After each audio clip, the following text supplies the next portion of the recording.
Бөтен елде табысты іскерлік қарым-қатынас пен жеке байланыс орнату үшін жергілікті халықтың салт дәстүрінен хабардар болған дұрыс. Себебі қарапайым ережелерді сақтау сол ұлтқа және оның мәдениетіне деген құрметті білдіреді. Армысыздар, эфирде этикет бағдарламасы. Бүгін біз үнді халқының ұлттық ерекшеліктері туралы айтамыз.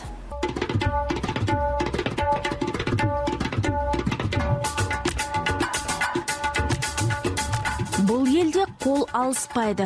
Үнділер амандасқан кезде екі алақанын көкірек тұсына түйістіріп иіледі. Мұны намасты деп атайды. Ал аяққа қол тигізу салтын әдетте жасы кішілері жасайды.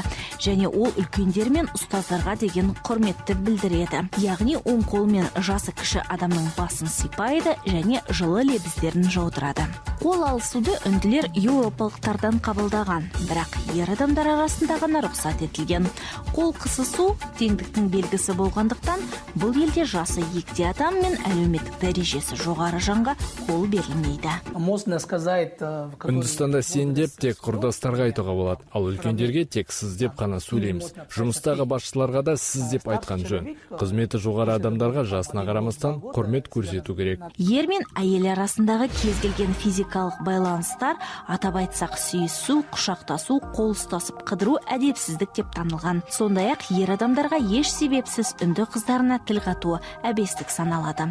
Құшақтасып қалжай сұрасу тек ер адамдар арасында ғана орынды. Қартаң және дәрежесі жоғары адамдармен тілдесерде Индия тұрғындар джи, яғни құрметті деген сөзді қосады. Заманға сай қазір үнді ерлері мен әйелдері бір-бірін атымен атайды. Бұл жастар арасында да кең тараған. Алайда үлкен адамға келгенде мұнда еркіндікке жол жоқ. Егде адамның, әсіресе ер адамның есімін атамайды. Оның құрметті атақтары мен титулдарының бірін айтып барып қана тіл қатады. Индияда қол алысу кезінде және біреуге бір затты беру немесе алу үшін оң қол ұсынылады. Сол қол үнділер үшін таза саналмағандықтан, ол қолмен тамақ жеуге болмайды. Дәстүр бойынша Үндістанда аяқ таза мүшеге жатпайды. Сондықтан отырған кезде қарсы алдыңыздағы адамға қарай аяқты созып отыру, оны қорлағанмен тең. Сондай-ақ аяқтарыңызды ғибадатхана немесе құрбандық шалатын жерлерге бағыттауға болмайды. Мүмкіндігінше малдас құрып немесе айқас отырған абзал. Сондай-ақ үнді мәдениетінде ишараттың орны тіптен бөлек. Үндістанның мәдениетінде ишарат өте көп. Бізде адамды өзіңізге қол бұлғап қаратамын десеңіз, алақаныңызды жерге қаратыңыз. Әйтпесе шақырып жатқан адам сіз оған ұрысқыңыз келемі деп ойлап қалуы мүмкін. Үндістанда бас саусағыңызды таңдайыңызға тигізбеңіз. Ол жаман белгі.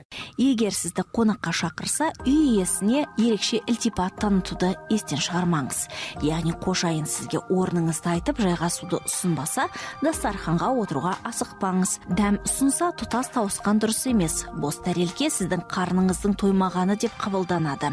Көптеген үнділіктер асты қолымен жейді, бірақ сізге міндетті түрде шанышқы мен қасық ұсынылады. Қонаққа келгенде сыйлық ала келуге болады. Оның сыртқы орамасына мән беріңіз. Себебі үнді нанымына сәйкес қара мен ақ түс бақытсыздыққа душар етеді. Ал қызыл, жасыл және сары түс табысың символы саналады. Жақын адамдарға сағат сыйлауға тыйым салынған. Егер іскерлік кездесуге барсаңыз, әріптесіңізге қымбат қалам немесе гүл шоқтарын сыйға тартуға болады. Индияның іскер қауымы келісіп пішкен тон келте болмас дегендей уағдаластықты ұнатады. Өзінікін дәлелдеп қасарысқан адамды жақтыра бермейді. Одан да таныспас бұрын ортаға үшінші адамды тартыңыз. Сол арқылы сенімге ие болуға болады. Өйткені үнділер іскери қатынас бастамас бұрын адамды жақсы танып алғанды жөн көреді.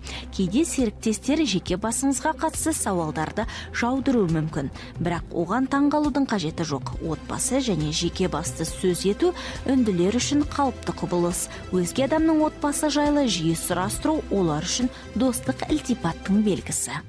Сан қырлы мәдениет пен дәстүрге бай үнді елінде тағатсыздық таныту және өз қарсылығыңызды ашық айқын білдіру ерсіз саналады. Сондықтан өзгелердің пікіріне құлақ аса отырып, ортақ ымыраға келуге барыңызды салыңыз. Серіктестеріңіз мұны бағалары сөзсіз. Сол себепті этикет ережелерін есте ұстайық, табысқа бірге қол жеткізейік.